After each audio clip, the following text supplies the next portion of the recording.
Hamas menahan sejumlah warga sipil dan tentara Israel dan membawanya ke Gaza setelah melancarkan operasi Badai Al-Aqsa.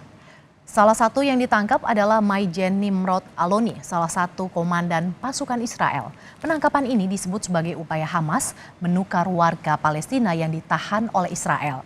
Belasan anggota kelompok Hamas keluar dari jalur Gaza yang diblokade dan memasuki kota-kota terdekat di Israel. Serangan itu disebut menewaskan ratusan orang dari pihak Israel dan juga Palestina.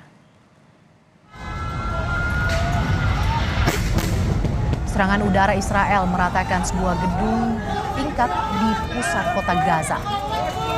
Israel membalas serangan kelompok Hamas dengan meledakkan gedung. Gedung itu roboh beberapa saat setelah terkena bom. Israel melancarkan sejumlah serangan udara setelah Hamas meluncurkan ribuan roket melintasi perbatasan.